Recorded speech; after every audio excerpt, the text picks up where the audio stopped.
Oke, sudah pukul 9.01. Bismillahirrahmanirrahim. Assalamualaikum warahmatullahi wabarakatuh.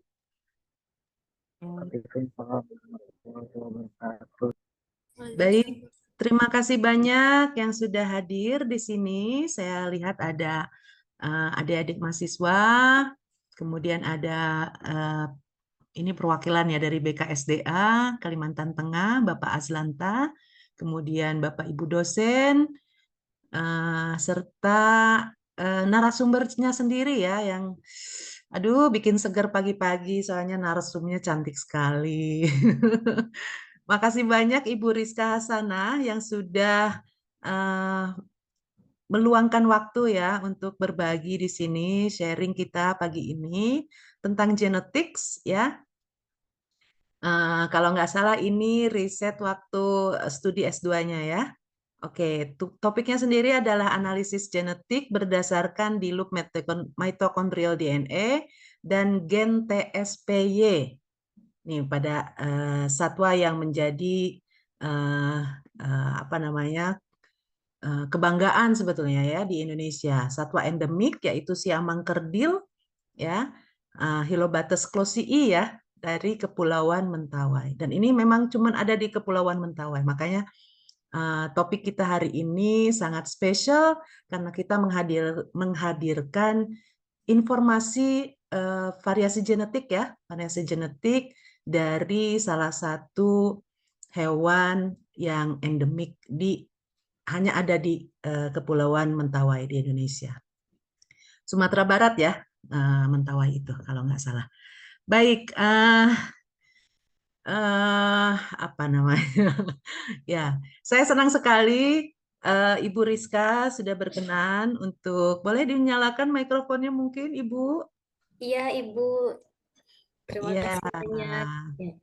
saya akan bacakan terlebih dahulu ya eh, apa namanya CV beliau ya. Di sini saya ada bikin sedikit saja ya dari sekian banyak yang sudah dibikin oleh Ibu Rizka ya. Rizka saat ini mengajar di program studi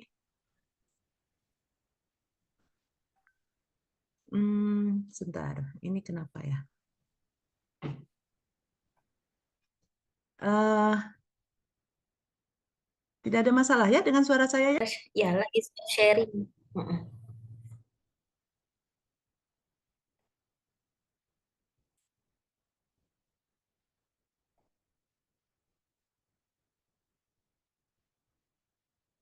Mohon maaf, Ibu Woli sepertinya masih mute. Oh ya, oke. Ya. Ya, mengajar di program studi Biologi FMIPA Universitas Palangkaraya. Kalau ada yang nggak tahu di sini UPR ini di mana lokasinya, boleh nanti ya cerita-cerita ya Bu Rizka ya. Kemudian bidang kajiannya adalah primatologi karena beliau lulus dari primatologi IPB ya, IPB University, kemudian genetika populasi dan biodiversitas. Oke, beliau menamatkan S1-nya di tempat saya ya. Ini adalah salah satu mahasiswa kami dulu ya, angkatan 2012 dan 2016 Bu Rizka lulus dari Pendidikan Biologi FKIP Universitas Tanjung Pura. Kemudian melanjutkan S2 dan lulus tahun 2020 di program studi primatologi ya, di jurusan primatologi ya, atau di program ya, program primatologi. Iya, program studi. Mm-mm. Iya, program studi. Baik, publikasi yang sudah dihasilkan di antara sekian banyak lainnya, waktu S1 Bu Rizka mendalami tentang nutrisi dan kandungan fiber dari, ini kenapa ya? Kandungan fiber pada pisang ya, Musa paradisiaca. Kemudian S2-nya beliau ya, beralih ke bidang genetik, khususnya ke Tidak. genetika hewan, ya, sexual behavior tentang long tail macaques, ya, monyet ekor panjang. Kemudian yang akan kita dengarkan sama-sama hari ini karakterisasi genetik dari bagian di loop DNA mitokondria serta gen dalam kromosom Y. Kemudian pengabdian masyarakat juga sudah melakukan berbagai hal ya. terkait dengan masyarakat, pengolahan sampah organik, ya, kemudian pencegahan vektor penyakit ini berkaitan dengan studinya dulu kali ya, vektor penyakit melalui pembuatan karbol serai di Palangkaraya. Kemudian konflik tentang monyet ekor panjang dan zoonosis, ya, serta kampanye wildlife, ya, melalui media edukasi. Ini luar biasa, ya. Mungkin ini juga bisa menginspirasi adik-adik mahasiswa ya untuk melakukan pengabdian ya, pengabdian kepada masyarakat melalui berbagai hal yang berkaitan dengan ilmu yang kita timba di perguruan tinggi. Baik, tanpa berpanjang-panjang, kami persilahkan kepada Ibu Rizka untuk mempresentasikan, baru nanti kita akan lanjutkan dengan tanya jawab ya. Tanya jawab, silahkan bertanya adik-adik ya. Mudah-mudahan ini bisa memberikan inspirasi ya untuk riset-riset di Indonesia, terutama terkait dengan hewan-hewan yang endemik dan dalam tanda kutip sangat membutuhkan atensi kita ya karena nilai konservasinya yang sangat tinggi. Kepada Ibu Rizka, wow langsung banyak aja nih 45 orang. Ya. Kami persilakan Bu Rizka, waktu dan tempat. Mangga. Ya, baik. Terima kasih Ibu Woli atas kesempatannya. Assalamualaikum warahmatullahi wabarakatuh. Selamat pagi Bapak Ibu semuanya yang ada di Zoom. Alhamdulillah ya, hari ini kita masih diberikan kesehatan, sehat lahir dan jasmani dan rohani gitu. Jadi masih bisa berkumpul di Zoom ini untuk sedikit menyimak gitu, berbagi sedikit ilmu mengenai primata yang ada di Mentawai. Izin Ibu Cut Mutia, Ibu Woli, serta Bapak Ibu dosen yang mungkin ada di Zoom, ada Pak Pandi. Kemudian ini juga ada Bapak Ibu dari BKSDA Kalimantan Tengah, serta teman-teman, ada juga mahasiswa, bimbingan, dan teman-teman lain. Salam kenal. Sedikit pengenalan begitu ya. Ini merupakan hasil riset dari Mentawai pada saat saya S2. Namun sekarang saya berdomisili di Kalimantan Tengah gitu. Mohon maaf belum bisa menyampaikan yang ada di Kalimantan Tengah.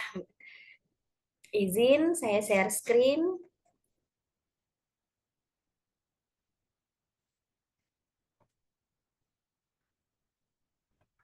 Apakah sudah kelihatan?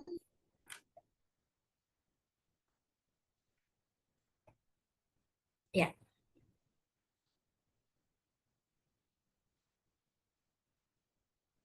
baik. Bapak Ibu, ini merupakan Owa Bilau atau Bilau siamang kerdil. Dulunya Owa Bilau ini merupakan satu genus dengan siamang simpalangus yang ada di Sumatera gitu. Namun karena dia hanya ada endemik di Kepulauan Mentawai, jadi dia disebut dengan siamang kerdil. Ukurannya lebih kecil daripada siamang yang ada di Kepulauan Mentawai. Ya, izin saya mempresentasikan hasil riset tentang analisis genetik berdasarkan DNA mitokondria delup dan gen TSPD, TSPY pada siamang kerdil Hylobates closii Kepulauan Mentawai.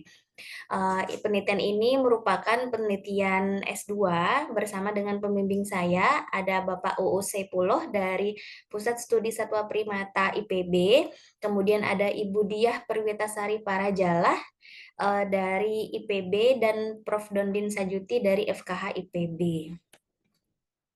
Baik, ini penampakan dari siamang kerdil atau bilo, biasa disebut oleh orang di sana, di mana karakteristiknya sesuai dengan namanya yaitu siamang kerdil, memiliki berat tubuh dewasa itu hanya sekitar 5,5 kilo, dengan panjang tubuh 45 cm begitu. Nah, Hewan ini spesial, paling mudah dikenali karena dia memiliki rambut yang hitam di sepanjang badan. Kemudian arboreal, berada di atas pohon, berakiasi, bergelantungan, melakukan vokalisasi, dan dia melakukan reproduksi secara monogami. Nah, satwa ini endemik hanya ada di Kepulauan Mentawai, begitu. Status konservasinya itu endangered, yang artinya adalah terancam punah. Ini merupakan persebaran dari owa Bilo. Jadi kalau Bapak, Ibu, dan teman-teman pernah ke kepulauan ke Padang gitu ya, Mentawai itu ada di sebelah kiri. Di sana masih ada etnis aslinya, Mentawai Pride gitu, yang dimana mereka memiliki 4 pulau. Jadi ada Siberut, ada Sipora, kemudian ada Pagai Utara dan Pagai Selatan. Daerah ini biasanya digunakan oleh orang asing untuk surfing karena mereka memiliki pantai dan ombak yang cukup bagus. Tapi juga tidak kalah dengan keanekaragaman hayatinya, begitu. Jadi di sana itu ada 3 spesies endemik, salah satunya adalah owak bilau. Namun di sana owak bilau ini terancam oleh deforestasi hutan, kemudian perburuan, di mana Whittaker pada 2005 itu melakukan riset di sana, katanya ya mengalami penurunan itu sekitar 49% sampai 59%. Populasinya dari 20.000 sampai 25.000 itu sekarang sisa 13.000 hingga 15.000. Oleh karena itu, menurut IUCN termasuk dalam kategori genting atau terancam punah. Kemudian termasuk dalam CITES Appendix 1 dan satwa yang dilindungi berdasarkan PP 106 Men LHK Setjen 2018. Nah, oleh karena terancamnya status dari below ini, maka diperlukan usaha untuk mendukung konservasi. Salah satu usaha untuk mendukung konservasinya itu adalah melalui pendekatan molekuler, teman-teman. Jadi, pendekatan molekuler ini bisa digunakan untuk mengetahui studi populasi dari primata, kemudian kita juga bisa untuk mendeteksi penyakit, begitu. Kemudian analisis molekuler. Nah, analisis molekuler itu bisa menggunakan marka-marka molekuler. Nah, pada penelitian ini saya menggunakan analisis molekuler untuk maternalnya, yaitu delup mtDNA yang ada di mitokondria. Kemudian paternalnya menggunakan gen yang ada di kromosom Y, yaitu gen TSPY. Nah, harapannya dengan adanya analisis secara maternal dan paternal tadi, kita bisa mengetahui keturunannya, kekerabatannya, begitu. Hingga bagaimana persebaran dari hewan ini. Baik, ini kita belajar sedikit ya Bapak, Ibu, dan teman-teman mengenai molekulernya. Di gambar yang kiri ini merupakan delup, salah satu marka yang ada di mtDNA. Ini mtDNA. mtDNA ini berukuran 16,6 kilobytes ya, dengan bersifat haploid. Nah, delup itu di bagian atas yang berwarna biru ini, di mana dia memiliki daerah hipervariabel 1 dan 2. Karena memiliki daerah hipervariabel 1 dan 2, yang artinya adalah dia memiliki laju mutasi yang sangat tinggi dan sangat bervariasi. Nah, oleh karena itu, kami menggunakan delup ini agar bisa mengetahui bagaimana kekerabatannya dengan cepat, begitu. Kemudian untuk paternalnya atau garis keturunan ayah, begitu ya, kami mengamatinya berdasarkan gen TSPY yang ada di kromosom Y. Nah, gen TSPY ini itu merupakan gen non rekombinan, yang artinya adalah tidak mengalami translasi gitu, atau dia non coding area, sehingga untuk mengetahui bagaimana jejaknya dari ayah ke infant itu lebih mudah, terutama untuk mengungkap kekerabatannya. Baik, kita lanjut ke slide berikutnya. Adapun tujuan dari penelitian kami yaitu untuk menganalisis garis keturunannya secara maternal berdasarkan DELUP mtDNA, kemudian menganalisis garis keturunannya secara paternal berdasarkan gen TSPY, dan mengkarakterisasi struktur gennya.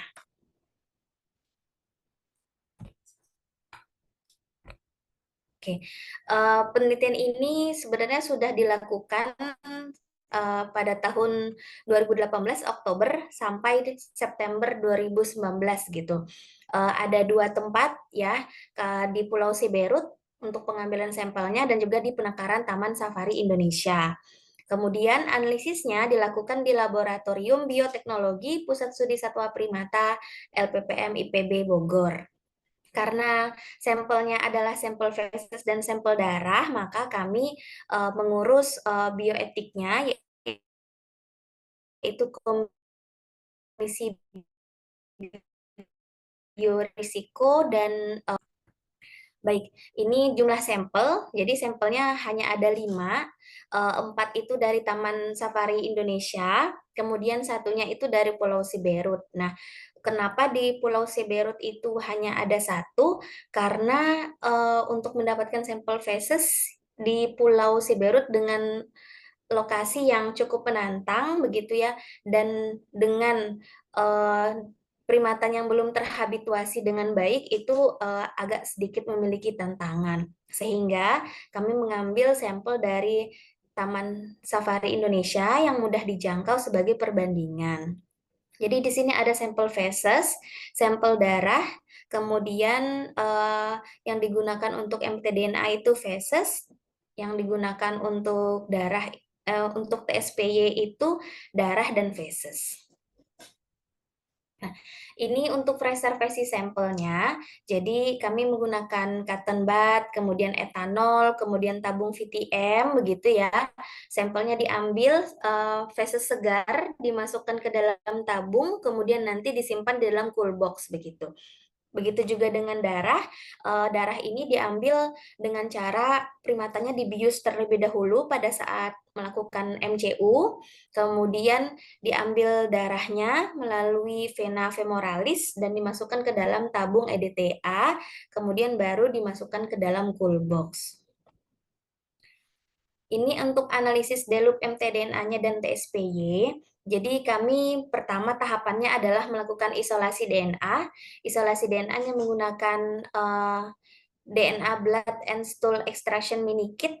Jadi ada kit khusus untuk darah dan kit khusus untuk feses begitu. Kemudian setelah dilakukan isolasi DNA, maka kami melakukan pengukuran konsentrasi. Nah, jika konsentrasinya ini sudah mencapai kemurnian yang diharapkan, maka kami melakukan amplifikasi PCR sesuai dengan suhu yang sudah dirancang begitu, kemudian di L4. Setelah di L4, maka hasil produk PCR-nya ini akan di-sequencing. Nah, ini kami kirim ke first base yang ada di Malaysia. Kemudian setelah menganalisis mtDNA dan DELUP-nya, kami juga menganalisis cDNA-nya, di mana cDNA itu maka yang dilakukan analisis adalah pada RNA-nya. Kit yang digunakan yaitu RNA Easy Mini Kit. Kemudian sama dilakukan pengukuran konsentrasi, kemudian transkripsi balik atau reverse transkriptase menjadi cDNA, kemudian diamplifikasi, di L4, dan di sequencing. Nah, ini primer yang kami gunakan karena ada 3 analisis, maka ini untuk primer yang pertama itu primer ini itu untuk mtDNA, kemudian ini untuk gen kromosom Y, kemudian ini untuk cDNA-nya.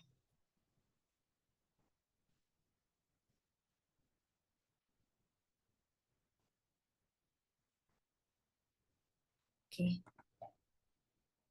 Nah, ini adalah tahapan analisisnya secara in silico.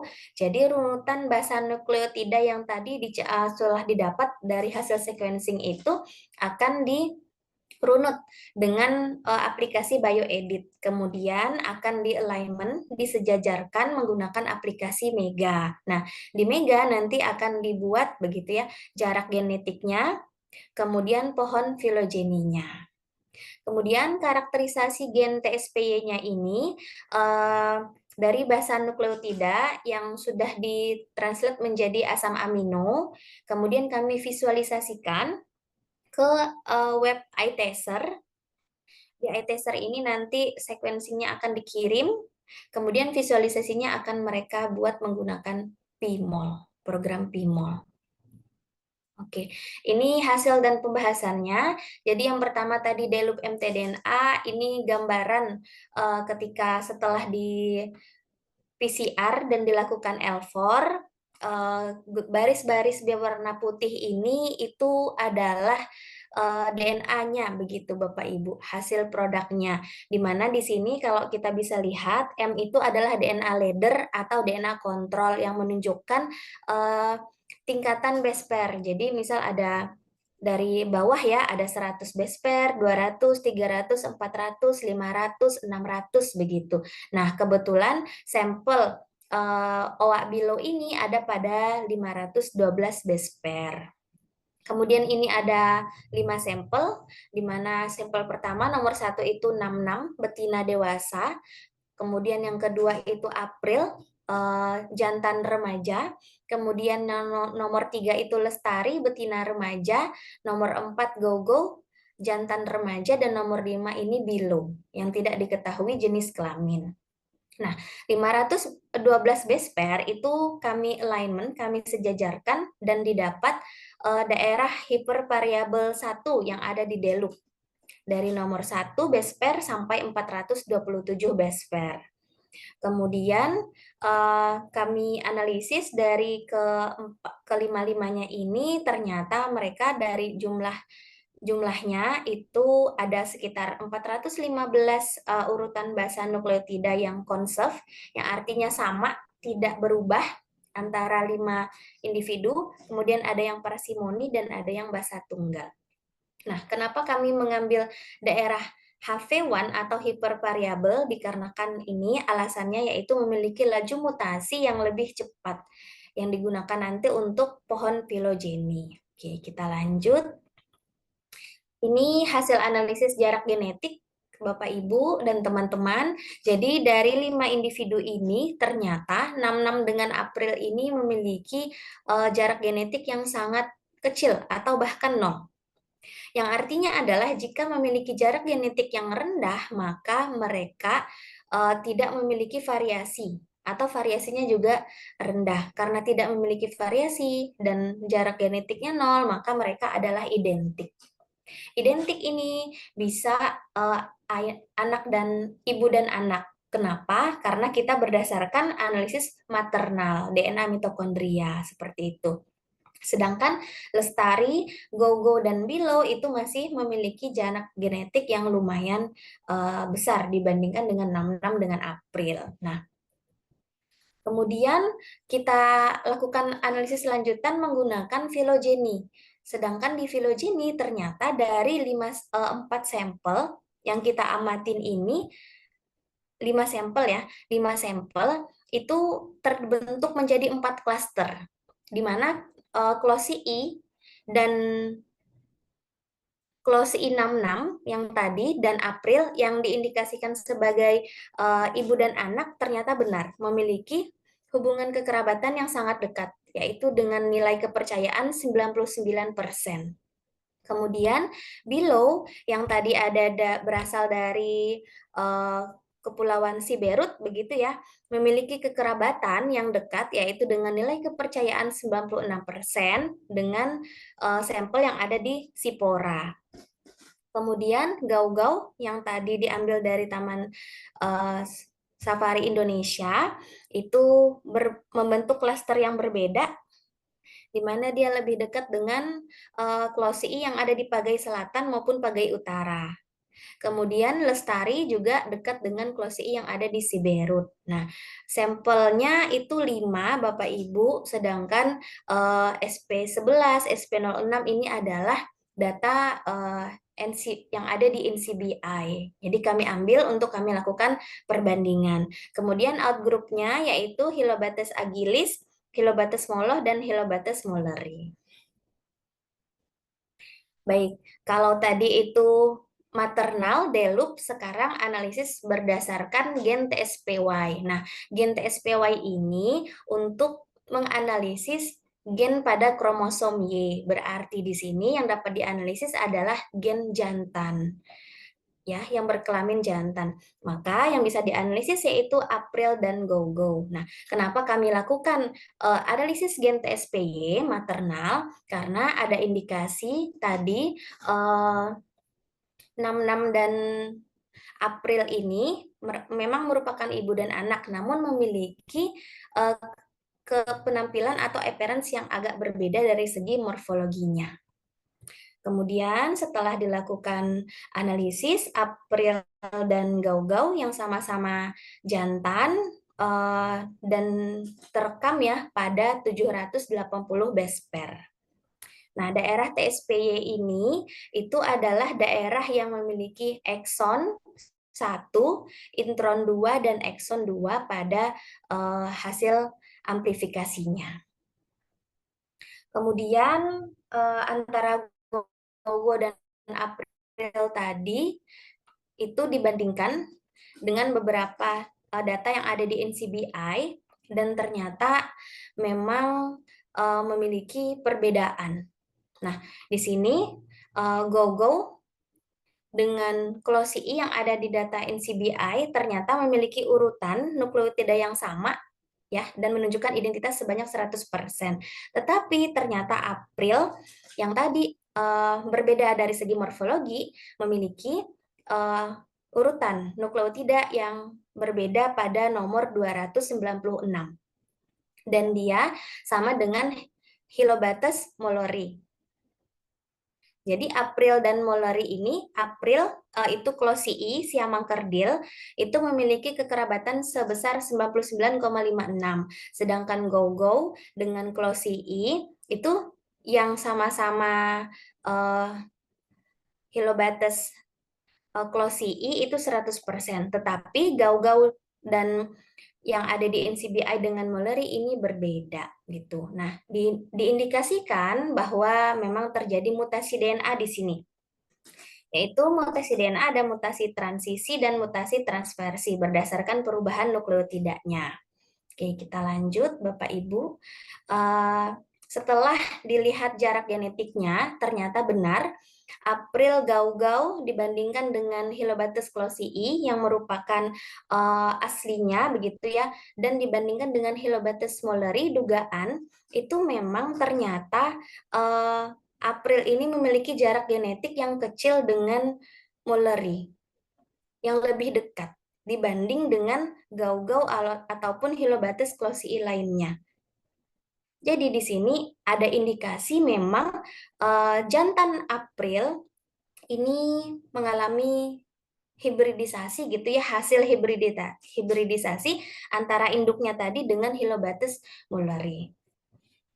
Oke, kita lanjut. Dan ternyata setelah dianalisis menggunakan filogeni, pohon kekerabatan, ternyata memang benar April yang tadi Hylobacter closii itu memiliki kekerabatan yang lebih dekat dengan Hylobacter mouleri berdasarkan gen TSPY. Sedangkan GOGO itu masih tetap mengklaster pada Hylobacter closii yang lain.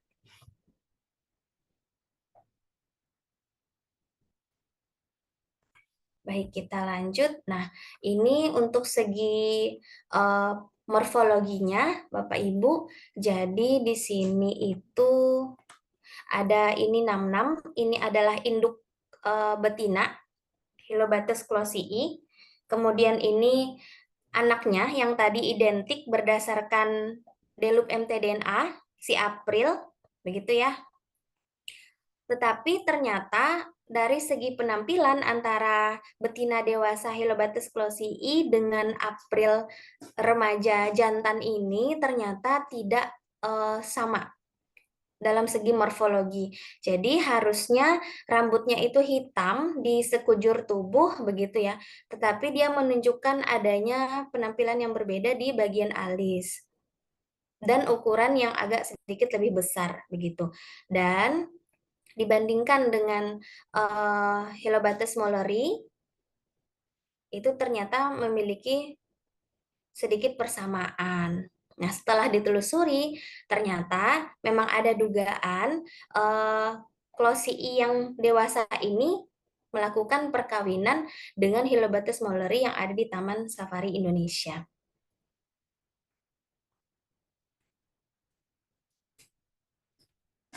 Hasil anakannya adalah April jantan remaja. Nah, kenapa hal ini bisa terjadi? Karena mereka masih merupakan satu genus yang memiliki kesamaan karakter ya dari segi morfologi. Nah, implikasi ini kami duga itu terjadi hibridisasi. Oleh karena itu, kami melakukan analisis lanjutan, yaitu dengan analisis cDNA. Coding region-nya untuk daerah TSPY menggunakan sampel darah. Kemudian ternyata memang antara April dan Gau-Gau ini mereka memiliki susunan asam amino yang berbeda. Yang harusnya misal Gau-Gau itu pada urutan basa 298 itu adalah CCC yang merupakan prolin gitu ya. Kemudian sedangkan pada April di urutan 298 itu GCC yang merupakan alanin. Kemudian ada beberapa lagi di urutan 369 yang harusnya GCA, alanin, ini juga masih sudah berubah GCG, tetapi juga masih ke alanin.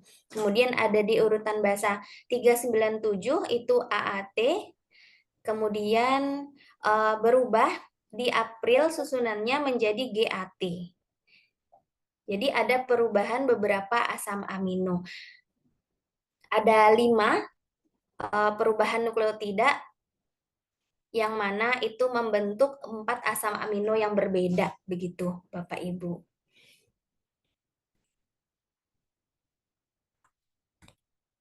Nah, ini hasil visualisasinya menggunakan aplikasi PIMOL. Kemudian di sini kelihatan setelah kami gabungkan antara Gau-Gau dengan April, begitu ya. Ternyata memang Gau-Gau itu yang warna abu-abu dan April itu yang warna hijau. Di sini misal yang warna pink bubble ini itu merupakan asparagin yang harusnya asparagin, tetapi di April itu berubah menjadi asam aspartat. Ya, jadi ada 4 posisi di sini yang berubah, yang harusnya pada 100 urutan ke 100 itu adalah prolin, tetapi di April ini dia merupakan alanin begitu. Kemudian di 133 harusnya itu adalah asparagin, kemudian di April itu menjadi asam aspartat. Kemudian di urutan 277 harusnya itu adalah glisin, tetapi di April itu menjadi glutamin. Nah, begitu juga di nomor 281. Ada perubahan asam amino dari treonin menjadi serin. Nah, dari segi visualisasinya juga mereka harusnya memiliki susunan atau posisi yang sama, begitu.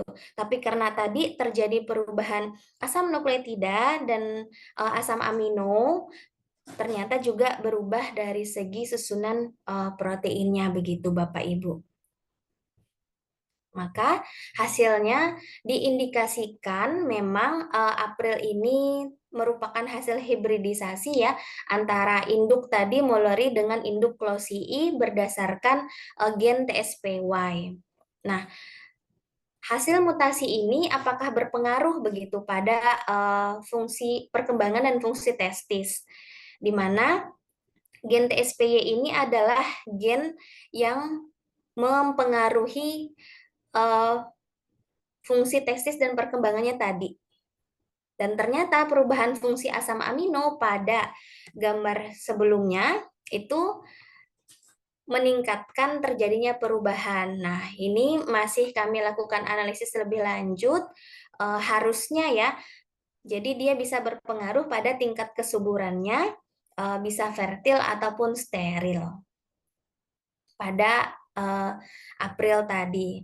Kenapa hal ini penting, Bapak Ibu? Karena nanti status konservasinya kan sudah endangered, dia endemik, mentawai begitu. Kalau terjadi hibridisasi seperti ini, maka dikhawatirkan populasinya semakin menurun begitu. Kalau dikawinkan juga menyebabkan masalah karena nanti bisa membawa genetik yang berbeda lagi nukleotidanya begitu. Nah, maka simpulannya adalah ini untuk below, ini gambar dari Closii April. Jadi memang ada sedikit perbedaan ya. Sedangkan ini adalah ibunya.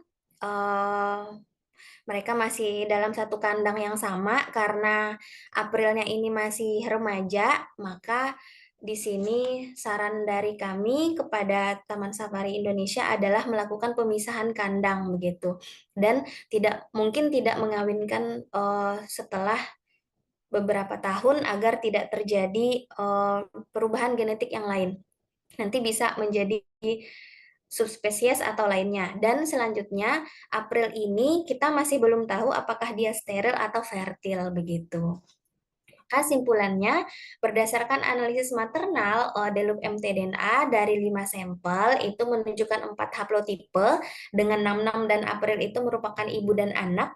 Sedangkan berdasarkan paternal gen TSPY itu menunjukkan April yang merupakan anak dari 66 ini ternyata malah lebih dekat dengan Hilobates mulleri dibandingkan dengan gau-gau yang masih satu spesies. Kemudian berdasarkan karakterisasi gen TSPY-nya memang menunjukkan adanya perubahan struktur 3D tadi susunan asam aminonya antara April dan Gau-Gau pada 4 lokasi. Begitu.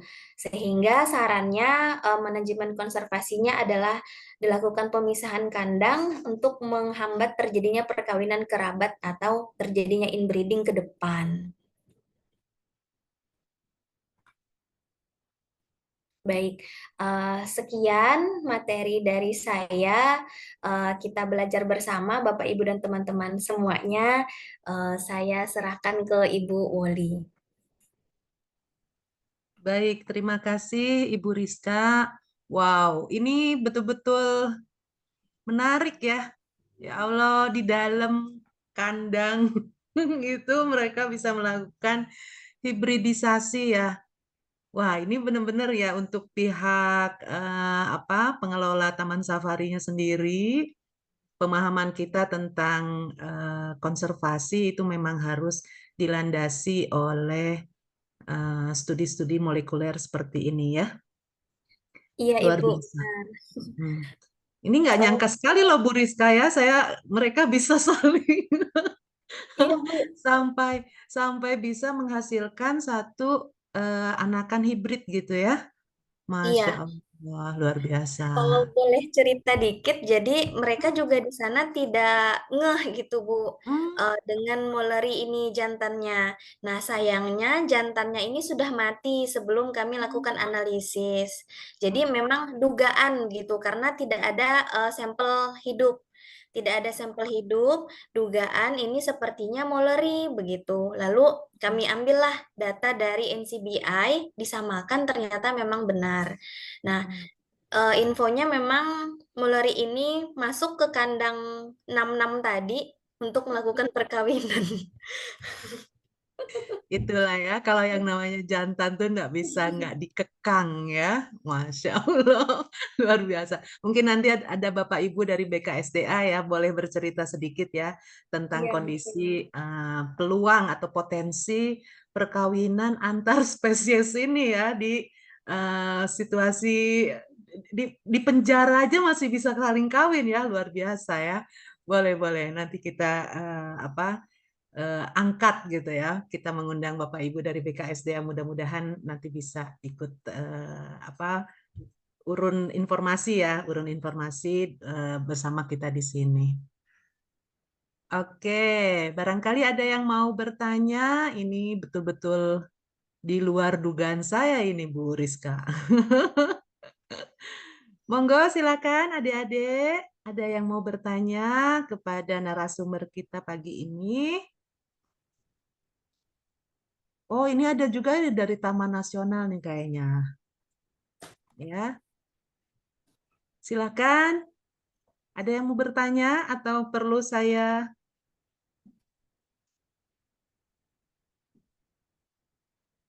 Nih, nggak ada yang mau bertanya? Izin, izin Bu. Monggo, silakan. Mana Assalamualaikum nih? Eh, Assalamualaikum warahmatullahi wabarakatuh. Waalaikumsalam. Oh, dari BKSD Aceh ya, Ibu. Ya.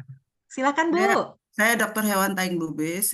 Saya juga menangani beberapa satwa sitaan, satwa serahan masyarakat, dan berpuluh satwa jenis siamang, Ilobateslar dengan Ilobates agilis yang saya langsung tangani. Memang kalau saya tengok perilaku Owa ini, dia umur 3 tahun itu sudah mulai menunjukkan pubertas. Jadi dia terkadang ada yang sudah minta kawin, dia ngasihkan ke saya itu penisnya untuk dipegang untuk mengeluarkan. Dan itu Iya, saya bantu Bu untuk menyenangkan dia. iya, Jadi memang kemungkinan peluang terjadi itu perkawinan antar satu spesies itu bisa.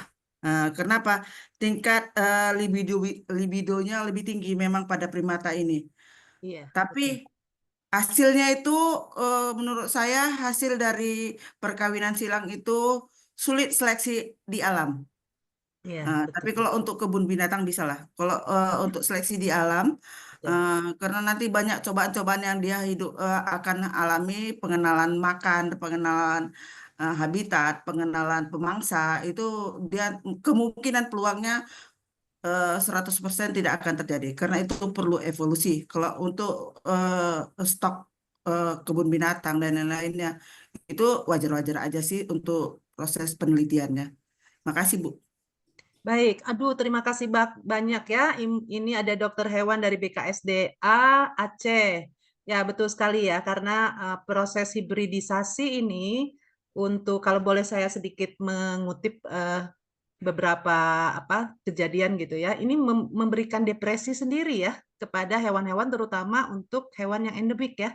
Seperti Iya, itu. betul. Jadi memang harus punya penanganan yang baik dan sama aja sebetulnya ya kalau misalnya hewan-hewan hibrid ini kita lepas di alam, ini manusia aja bisa dibully ya, apalagi mereka ya nanti dengan karena kan primata itu biasanya mereka eh, membentuk kelompok-kelompok kecil kan, dan itu Iya, Bu. agresi antar kelompok itu bisa sangat luar biasa ya, bisa sampai tinggi sekali gitu ya si si bulinya itu gitu ya antar kelompok.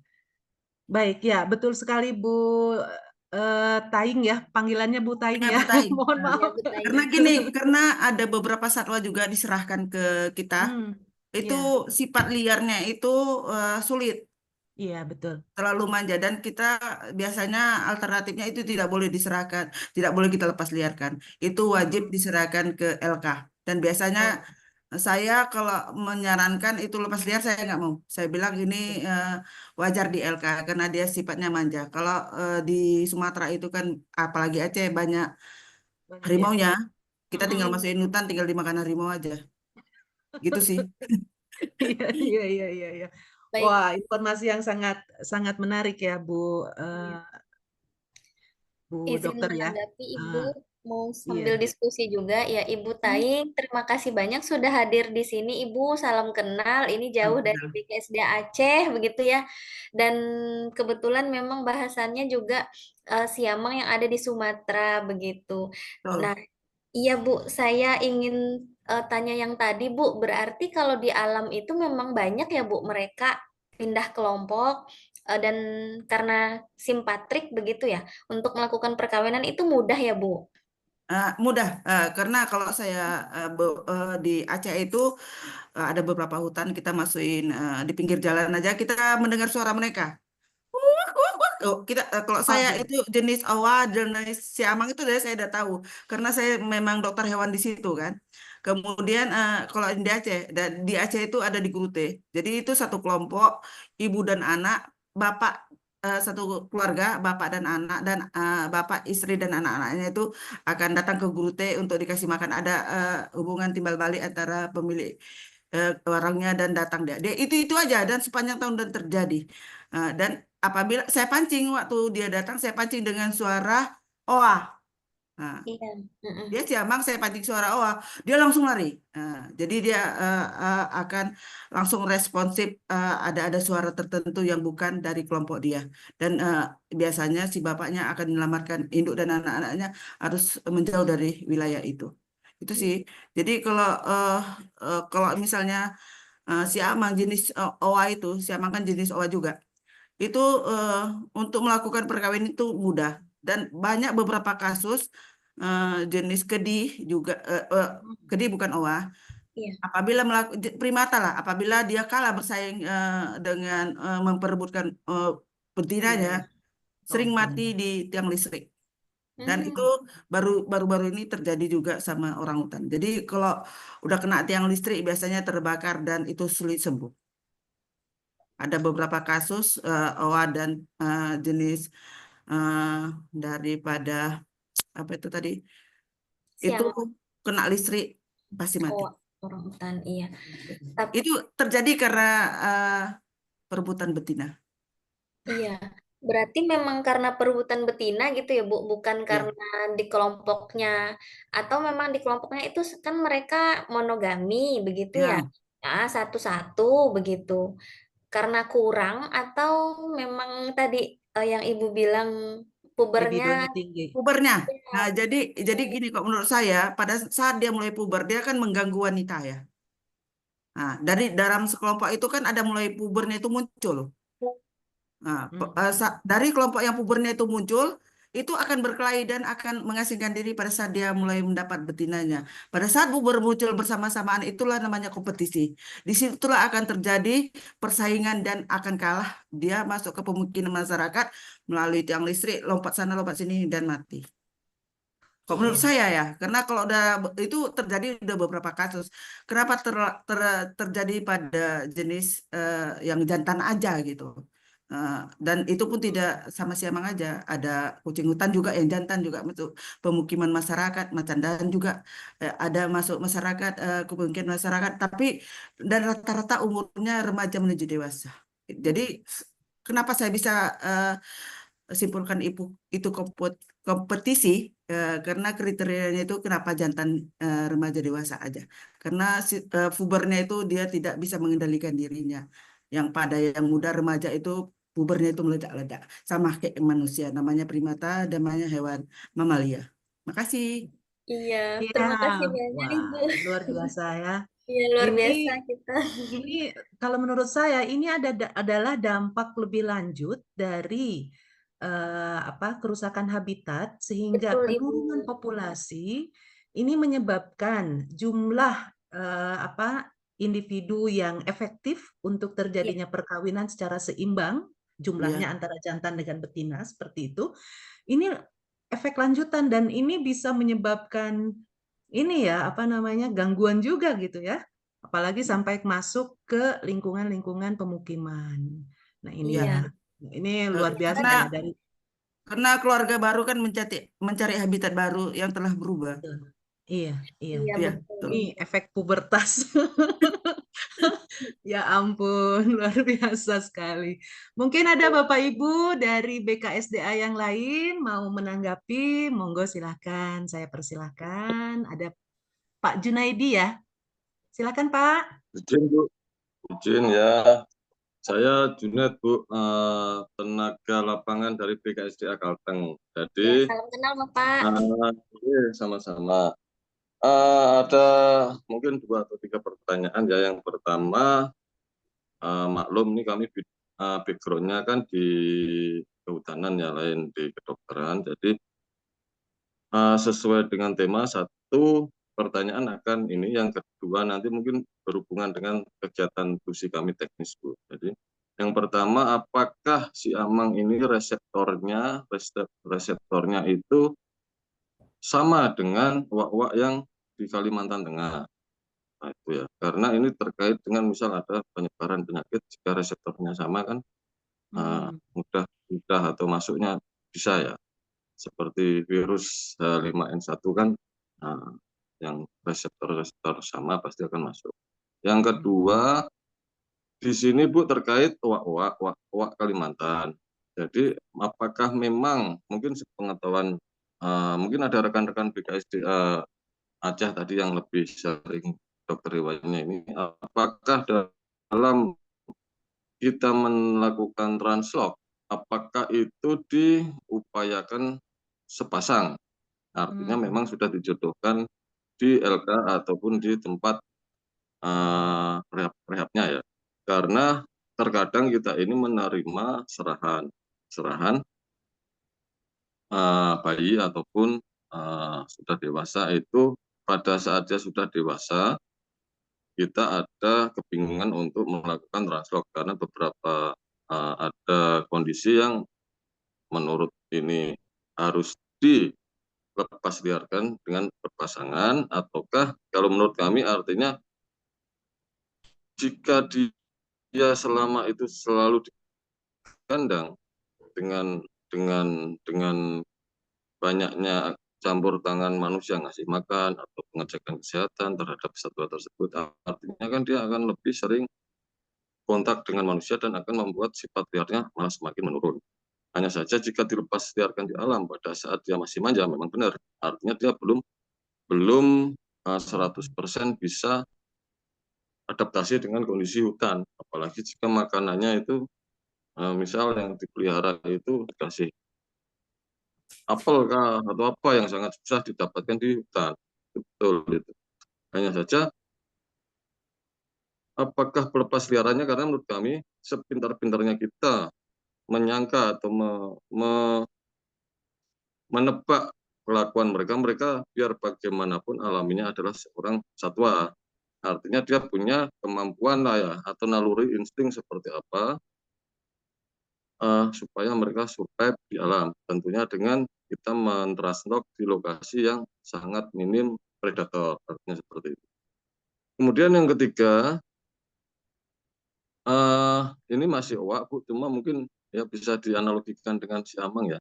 Pada usia berapa jantan ataupun betina itu bisa dianggap dewasa atau mandiri di alam. Dan mungkin yang kalau rekan dari BKSDA Aceh, kalau dokter yang pernah merawat atau apa pada usia berapa, karena kalau di alam kan pasti lebih cepat ya, artinya normalnya memang di alam pada usia berapa dia ini layak atau mandiri seperti itu. Mungkin demikian Bu pertanyaan dari saya, terima kasih. Baik, terima kasih Pak Junaidi dari BKSDA Kalteng. Silakan Bu Rizka, tadi pertanyaan pertama tentang potensi nih ya, penyebaran penyakit, apakah antar spesies misalnya gitu ya, reseptor proteinnya mungkin ada yang persamaan gitu ya antar spesies di owa-owa ini atau siamang-siamang ini? Iya, terima kasih Ibu Woli. Pak Junaidi tadi nanya tentang siamang ini ya Pak, maksudnya siamang kerdil owa bilau ya dengan yang owa di Kalimantan begitu. Ya, kalau owa bilau itu dia Hylobates Pak genusnya. Nah, karena sesama Hylobates dengan yang ada di Kalimantan itu dia Hylobates juga. Jadi sesama Hylobates. Cuman bedanya satunya Hylobates closii, yang di Kalimantan itu ada Molleri dan ada Albibardis begitu. Nah, kalau yang di Sumatera, di Aceh tempatnya Ibu Taing itu Hylobates agilis. Nah, Hylobates ini itu berbeda dengan siamang simpalangus yang ada di Sumatera. Kalau siamang simpalangus itu Symphalangus syndactylus gitu. Iya, dulunya mereka sama genusnya, tapi ternyata kromosom dari Symphalangus ini lebih banyak gitu. Jadi dipisah. Nah, untuk tadi reseptor itu berhubungan dengan virus ya, penyakit begitu ya. Kalau di Hylobates berarti penyakitnya umumnya sama, Tapi kan tergantung dari gimana persebarannya. Nah, kalau di Hilobates colosii yang ada di Mentawai itu, kami belum mendetek ini parasitnya atau deteksi penyakit-penyakitnya berdasarkan PCR. Jadi belum tahu di sana itu mereka ada penyakit apa saja begitu. Karena untuk dapat sampelnya aja nih, sampel fesesnya aja nih susah, saking mereka itu jarang ketemu manusia. Sangat susah. Jadi sebulan itu kebetulan orang lapang teman saya yang turun begitu ya. Sebulan itu sibuk kayak kejar-kejaran dengan below ini. Karena tadi juga di sana itu masih ada kepercayaan, misal bilo ini dapat digunakan pada upacara acara-acara agama mereka begitu. Kebetulan mereka kan masih suku Mentawai ya Bu ya, Bapak Ibu. Jadi suku Mentawai ini masih suku yang pedalaman yang masih menggunakan hewan-hewan tertentu untuk kepercayaan gitu. Tapi kalau tengkorak below atau tengkorak primata lainnya itu biasa ditemukan di depan rumah rakyat itu, warga. Jadi itu tadi ancamannya karena sering apa ya, diburu, jadi mereka takut dengan keberadaan manusia begitu. Nah, kemudian untuk yang di Owa Kalimantan itu penyakitnya mungkin kalau saya sepemahaman saya untuk penyakit-penyakit pada primata umumnya itu adalah TBC, kemudian cacing ya. Kemudian kalau di orang utan itu biasa ada malaria begitu. Nah, COVID juga mungkin nanti Ibu dokter hewan Taing lah yang bisa menanggapi begitu untuk reseptor. Kalau di Kalimantan Tengah kita juga belum dapat ini ya Pak ya, info penyakit-penyakit yang zoonosis gitu ke manusia ya. Jadi asal mereka habitatnya tetap di hutan, Pak. Kalau mereka habitatnya tetap di hutan dan di habitat asli, insya Allah tidak menularkan penyakit ke kita gitu. Nah, yang menjadi masalah adalah kalau mereka itu tinggalnya dekat dengan pemukiman, maka zoonosis tadi itu akan mudah tersebar gitu, baik dari kita ke primatanya ataupun primatanya ke kita. Nah, hal itu terjadi nih pada monyet ekor panjang yang ada di Nyaru Menteng, Bapak Ibu. Kemarin saya juga melakukan penelitian untuk itu, dan di Nyaru Menteng itu mereka dekat sekali keberadaannya dengan manusia. Nah, itu yang sebenarnya membahayakan, adanya kontak langsung berupa air liur, fesesnya, ataupun sentuhan goresan atau bekas luka habis digigit sama monyet. Nah, itu yang sebenarnya bermasalah gitu. Tapi kalau dia ada di hutan, aman. Berarti memang kita tuh harus menjaganya tuh tetap di hutan ya, Bapak Ibu ya. Dari segi penyakit aja sebenarnya udah diatur nih. Ya kalau tidak mau terjangkit begitu ya, ya tempatkanlah primata-primata ini di habitat alaminya, dan kita pun jangan menebang hutan begitu ya. Kita tinggal aja di tempat yang udah dikasih dikasih pasang space gitu ya. Kalau logikanya ya, kalau kita ini. Iya. Baik. Tadi Itu Pak Junaidi, untuk yang nomor 2 untuk upaya translokasi mungkin bisa saya ya serahkan ke Ibu Taing yang lebih menangani. Ibu silakan. ya translokasi ini katanya perlu sepasang enggak gitu ya Ya. ngeluarinnya. Saya pernah ngikuti dari BRIN juga, ahli BRIN tentang burung. Jadi dia meneliti tentang alel burung yang dipelihara masyarakat dengan alel burung alam. Ternyata alel burung yang dipelihara masyarakat, dia kehilangan alel Merayu. Oh. Jadi ada signifikan antara, kalau saya lihat, antara satwa yang dipelihara dengan satwa yang liar. Kemungkinan kita samakan, jadi OA-nya juga alel Merayunya nggak ada. Jadi dia main rampas saja, yuk aku perkosa, kalau gitu lah misalnya kan. Jadi Aduh. juga Di Aceh itu Ibu ada 3 jenis owa, owa siamang, owa lar, dan oh, owa agilis. Dan satu-satunya yang ada di Indonesia, di Aceh cuma ya adalah owa lar. Owa lar. Owa lar itu lebih besar dibandingkan owa agilis secara anatomi. Owa lar itu tidak tangannya itu putih semua. Kalau owa agilis lebih hitam tangannya. Bentuk muka, kalau owa agilis dia lebih kecil, owa alar itu lebih besar dan lebih lebih liar, sulit didekati manusia. Dan di Aceh itu 3 spesies itu tidak mau dekat pemukiman masyarakat. Jadi selama saya menjadi dokter hewan dari puluhan owa ini, tidak ada penyakit spesifik yang terdapat sama mereka, tetapi akibat pengurungan yang lama dia seperti TBC, tetapi saya beri pengobatan antibiotik yang berulang, dia jadi sembuh dan bagus. Dan yang paling mengerikan yang saya dapat adalah jenis siamang yang eksoparasitnya seperti kurap anjing. Jadi dipelihara anjing yang berkurap. Pernah kan lihat anjing kurap kayak mana badannya itu? Jadi dikasih ke kita, kita mau matiin, saya nggak sampai hati. Saya dokter hewan nggak berani saya matiin hewan. Saya teringat anak saya nanti dimatiin Tuhan pula. Walaupun saya memiliki kompetensi harus mematikan. Jadi saya rawat itu sampai berapa bulan dari badan botak, seluruh tubuh kurap. Insya Allah dia jadi cantik, jadi buas, dan dia betul-betul ganteng. Dan bulan 7, tanggal 31 2023 dilepas liarkan kepala balai saya di kawasan TWA Janto.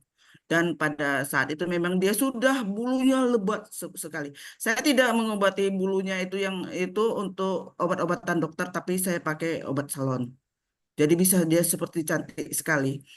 Karena obat-obatan dokter tidak banyak membantu dan saya berkonsultasi sama obat-obat salon ternyata itu lebih bagus. Dan kita tidak, kalau saya yang merekomendasikan untuk lepas liar itu adalah saya sebagai dokter hewan karena saya 26 tahun bekerja dan saya betul-betul dokter hewan.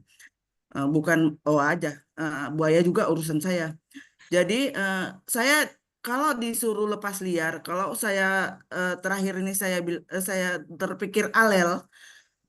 Alel itu sangat menentukan dia hidup di alam atau tidak. Jadi ada beberapa owa yang siamang yang bayi yang saya rawat, bayi umur 3 hari sampai dia besar, saya rawat, saya bilang ini nggak bisa, ini harus di kebun binatang, saya bilang kayak gitu. Karena saya walaupun udah saya titip di kebun binatang, waktu saya datang dia menjerit-jerit itu. Nah, jadi kebiasaan dia sama manusia itu luar biasa. Walau udah saya pun kasih ke kebun binatang dia dalam arus kondisi sehat. Kalau dia dikasih dalam bentuk besar, kita lihat dulu. Kita tidak mau langsung translokasi. Misalnya ini udah dipelihara sebentar di masyarakat. Kita langsung kan translokasi ke sana enggak? Kita lihat dulu kondisi perilaku dia. Apakah dia kepingin kawin, kayak yang tadi dia tunjukin saya bantu untuk mengeluarkan. Habis itu kalau makanan kita juga harus kasih daun biar dia tidak di hutan tidak tergantung buah. Karena belum ada tentu terus-terusan buah di hutan. Jadi kita kasih daun, dia mau makan daun, berbagai macam daun kita perkenalkan.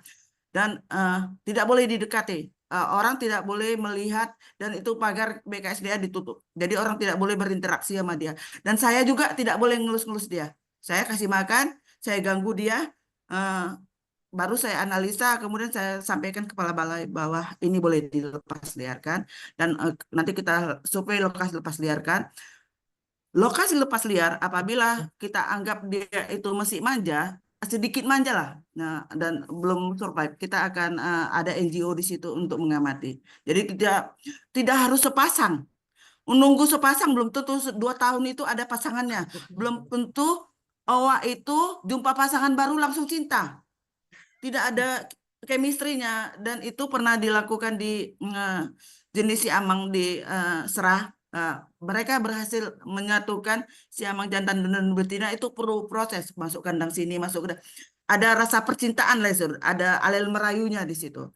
Jadi kalau memang itu kita lihat beban negara juga makanannya, saya sarankan ini lepas liar. Baru kepala balai nanti membuat strategi pelepasliaran. Saya hanya sebagai teknis saja. Gitu sih. Jadi teman-teman, yang penting prosesnya selamatkan dulu dia dan jaga kesehatannya. Baru nanti perilakunya itu harus ada tim dokter hewan yang menentukan perilaku itu. Jangan esut nggak ngerti perilaku karena dokter hewan itu memang kerjanya di situ.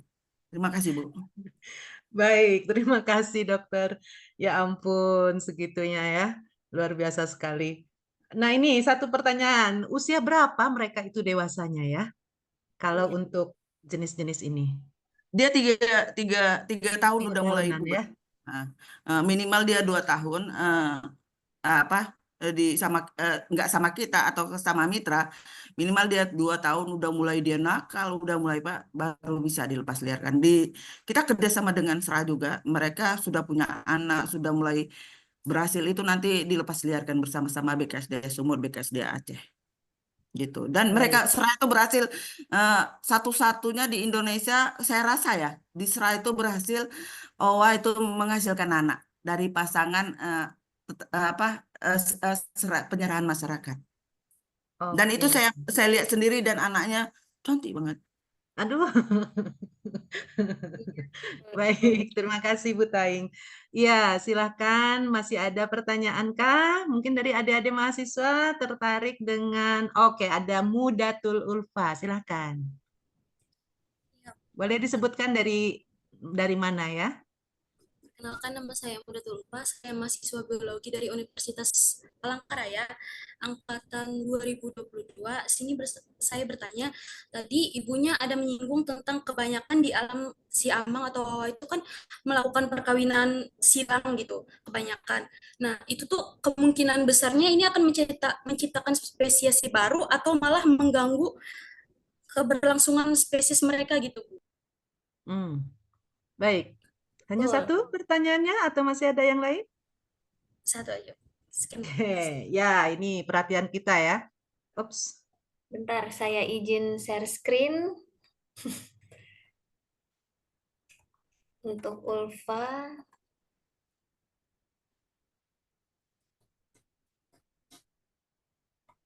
Ya,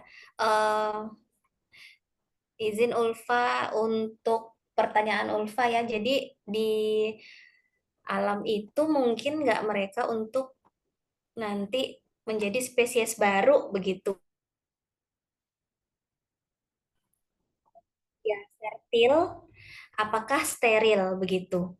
Kalau dia fertil, maka dia bisa menghasilkan anakan nanti yang mungkin susunan genetiknya itu sudah berubah dengan yang induk. Karena kan tadi dia hasil hibridisasi sudah terjadi perubahan susunan asam amino begitu. Tapi kalau misal dia steril, maka dia tidak bisa kawin. Jadi tidak bisa memperbanyak populasi. Kalau hasil hibridisasi ya terjadi di alam dan dalam jangka waktu yang lama, nanti dia bisa menghasilkan spesies yang baru atau subspesies baru. Tapi itu terjadi dalam jangka waktu yang lama, sudah di kelompok yang khusus begitu, terpisah dengan spesies-spesies lain. Tapi kalau misalnya dalam waktu dekat, seperti itu membahayakan untuk susunan populasinya, kemudian nanti bisa terjadi penyakit atau apapun begitu. Ya. Mungkin itu Ulfa. Ya, betul sekali ya.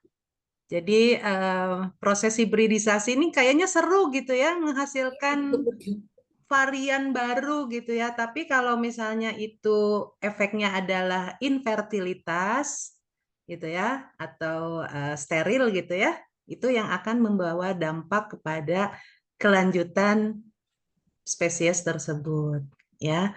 Jadi bagi kita mah ya kayak ngawin-ngawinin burung gitu ya, yang para penangkar burung tuh ya, kawinin ini, kayaknya seru gitu.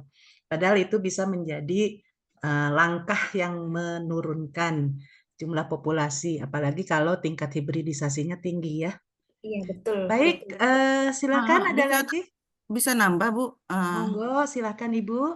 Sejauh ini hasil penelitian, hasil survei di alam, tidak ada proses hibridisasi daripada satwa liar. Jadi di alam itu kemurnian jenis itu dipakai. Kalau hibridisasi di alam biasanya dia tidak survive karena hibridisasi itu harus memiliki kriteria yang kuat terhadap alam, Iya. perilakunya bagaimana dan pemaksanya tadi. Dan di alam sampai saat ini belum ada hibridisasi. Kalau misalnya untuk penangkaran hibridisasi untuk penelitian itu sebaiknya lebih baik. Tapi dalam konservasi kemurnian jenis itu lebih diutama karena kalau Betul. kemurnian jenis itu hilang akan menuju kepunahan. Terima Habis kasih. juga ya, Bu ya. Iya, Iya. betul sekali. Bisa dipahami, Ulfa, jawaban? Berarti itu kayak kemungkinannya tuh malah membahayakan spesiesnya Bu ya, lebih ke membahayakan spesiesnya daripada menciptakan spesies baru ya Bu. Ya, Iya kalau betul, kita Ulfa. melihat. Mm-mm. Nah, Ya, sebenarnya kita itu setelah misal nih ya dilakukan tadi sudah ada indikasi terjadi hibrid pada individu April itu sebenarnya harus dilakukan analisis sperma begitu untuk melihat spermanya itu fit enggak atau tidak. Nah, tadi untuk tindak lanjut apakah dia harus dikandangkan seumur hidup atau hanya boleh simpan di zoo gitu ya untuk uh, exhibition atau pameran begitu, tapi tidak untuk dilepas liar ke depan begitu. Ya, mungkin Ulfa nanti mau penelitian primata nih.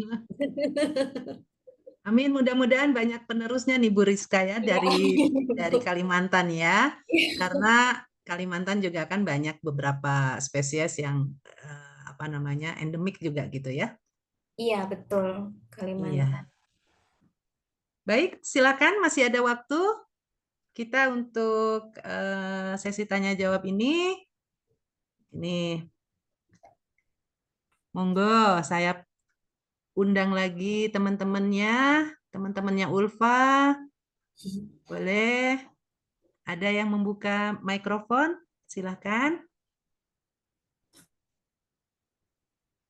Di sini ada Pak Ali Dahnu dari Taman Nasional MB itu apa ya Pak?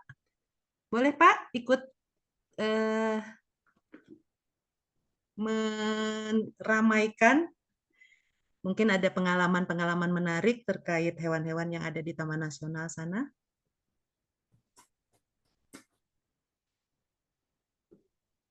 Atau ada teman-teman yang lain yang mau memberikan opini atau pendapat? Silakan.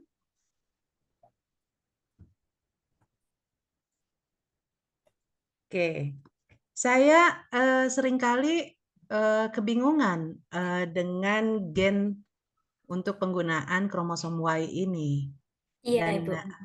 ya, saya kira kalau dia sebuah gen gitu ya, kecil kemungkinan kita bisa prediksi dia menjadi sebuah marka gitu ya, karena dia cenderung konserv gitu kan ya, sehingga tingkat rekombinasinya mungkin tidak diharapkan gitu ya, variasinya malah nggak ada gitu, sehingga spesifisitas terhadap suatu spesies atau individu itu menjadi kecil. Tapi dengan TSPY ini malah banyak digunakan ya, Bu Rizka ya? Iya, jadi Bu benar ya Bu ya. Kami itu awalnya saya mencari ini referensinya harus apa ini begitu untuk melihat jantannya karena kan kita memang menggunakan marker kebanyakan dari mitokondria ataupun yang lain di sel inti begitu ya. Misal ada mikrosatelit dan lainnya. Nah, ini yang GNTSPY, izin share screen. GNTSPY ini itu sudah pernah digunakan oleh Chan et al. Tahun 2012, tapi tidak pada Hilobates closii. Jadi Chan ini meneliti pada Hilobates lar dan agilis. yaitu untuk mendeteksi bukan hibrid tapi mendeteksi secara jantan itu dia masuknya kemana begitu. Lalu kami cobalah searching-searching juga, bisa nggak kita gunakan gen TSPY gitu. Nah, ini kenapa banyak primer-primernya ini Bu? Ini hasil uji coba begitu. Iya, Hasil uji betul. coba eh, dia itu urutannya itu nyambung nggak dengan yang akan Ah, kita ambil. Mm-mm. Jadi ada TSPW 1139, ini kami ambil sampai 1739. Kemudian hmm, 1509 itu forwardnya kami desain sampai 2011. 2109 begitu. Nah, jadi Hmm, ini kami ambil 3 pasang. Kami cobakan di mana dia menghasilkan sekitar 2000-an base pair. Nah, dari situlah baru disusun, di align. Nah, ternyata hasil filogeninya mereka bisa untuk mendeteksi pada jantan. Begitu. hmm. Nah, kebetulan gen TSPY ini juga di sini tidak non rekombinan tadi yang Ibu bilang tidak disarankan karena dia Iya. hanya terdiri kebanyakan dari exon. Nah, syukurnya syukurnya ada Chan et al tadi ternyata bisa untuk mengungkap kekerabatan. Iya, ini penelusuran di tingkat awal ya, di persiapannya ya. Kita Mm-mm. menentukan marka genetik yang paling pas itu nanti Hmm. yang apa krusial sekali gitu. Krusial Ibu. Ya, itu yang Oh, paling perjalanannya. perjalanannya saya bisa bisa bisa memahaminya ya, apalagi harus turun ke lapangan, kondisi lapangan yang sangat menantang begitu. Belum lagi kerja di laboratoriumnya. Ini luar biasa ya Bu Rizka. Mudah-mudahan makin banyak ke depannya ya kolaborasi antara eh, taman apa? Taman nasional, Nasional, kemudian iya. ya kebun binatang ya dengan periset-periset ya dari peneliti-peneliti di pihak universitas ya. Kolaborasi itu sangat sangat diperlukan menurut saya ya, sehingga kita bisa punya metode atau strategi konservasi yang pas dengan kondisi dari masing-masing spesies. Saya kira bukan hanya primata yang perlu mendapatkan perhatian karena Iya, kita betul. pun juga deforestasi ini ya, deforestasi ini memberikan dampak yang luar biasa pada hampir semua organisme ya. Jadi keliru rasanya pada saat kita pernah mendengar ada hakim yang memutuskan tidak bersalah kepada pihak perkebunan sawit yang menyatakan pembakaran hutan itu tidak menyebabkan kerusakan pada keanekaragaman, padahal itu hanya apa namanya, mereka tidak memikirkan mikrobiotanya, mereka tidak memikirkan mikrofaunanya atau makrofaunanya, tidak memikirkan sampai ke level ke sana gitu ya, sampai ke tingkat sana. Betul Baik, itu. ya, saya kira mungkin ada closing statement dari Bu Rizka untuk kita menutup acara pagi ini, jika tidak ada lagi yang mau bertanya. Iya. Sebelumnya kalau ada yang bertanya, silakan satu pertanyaan lagi mungkin Masih ada? atau tanggapan begitu. Ya, boleh. Hmm. Baik, kalau tidak ada, mungkin closing statement-nya adalah jadi cerita nih Bu, Ibu juga pasti sudah tahu kenapa saya mengambil genetik begitu. Ya, jadi Bu Woli ini juga orang yang berperan dalam S2 saya begitu. Saya pikir awalnya genetik ini tidak akan berpengaruh pada, maksudnya implikasinya secara spesifik atau besar gitu di alam, terutama untuk deforestasi atau konservasi keanekaragaman hayati. Tapi ternyata dengan adanya pendekatan genetik atau molekuler itu bisa membantu tadi di lab, mulai dari identifikasi kekerabatannya, kemudian persebaran populasinya, kemudian juga tadi untuk kasus-kasus yang ada di lapang begitu kan, kita kan nggak tahu kapan mereka akan melakukan perkawinan begitu ya, atau celah-celah itu tuh terjadi kapan kita tidak bisa mengawasi. Maka yang kita bisa lakukan tadi adalah screening secara molekuler, melakukan analisis dari garis keturunan ibunya, dari keturunan ayahnya, begitu paternal maternal. Oh ternyata memang mereka ini celah yang mereka lakukan itu bisa kita ada hasilnya secara ilmiah begitu dengan data-data. Nah, kemudian kita bisa memberikan rekomendasi ke pihak yang berwenang yang sedang berada di relung tersebut begitu. Bagaimana nih untuk meningkatkan nanti persebaran populasinya, konservasinya, atau mencegah terjadinya masalah dari hal-hal yang terjadi di alam ataupun di penangkaran begitu. Jadi teman-teman yang mungkin baru masuk ke genetika, karena kebetulan ini adalah forum genetika muda gitu ya, genetik itu sangat bisa membantu dalam upaya konservasi ataupun yang lainnya di alam gitu. Itu mungkin Bu Wali. Baik, terima kasih. Sekali lagi kita berikan aplaus mungkin ya untuk Bu Rizka atas presentasi yang sangat inspiratif ya dari studi genetik yang nampaknya biasa aja variasi genetik gitu ya. Ternyata implikasinya luar biasa ya sampai kita bisa mengetahui kejadian hibridisasi pun bisa terjadi di level penangkaran gitu ya. Iya, betul sekali ya. Ini mesti banyak mak comblangnya berarti nanti ya di jangan-jangan ada profesi baru ya di kebun binatang pun nanti ya. Aduh. Baik, sebagai ungkapan terima kasih dari kami Genetikawan Muda Indonesia, Bapak Ibu sekalian, ini adalah sebuah perkumpulan ya kami para dosen dan peneliti di bidang genetika dengan nama Genetikawan Muda Indonesia ya mungkin hanya sertifikat Bu Rizka yang bisa kami berikan. Terima kasih banyak. Iya, Mbak Ibu yang berkenan untuk menjadi narasumber di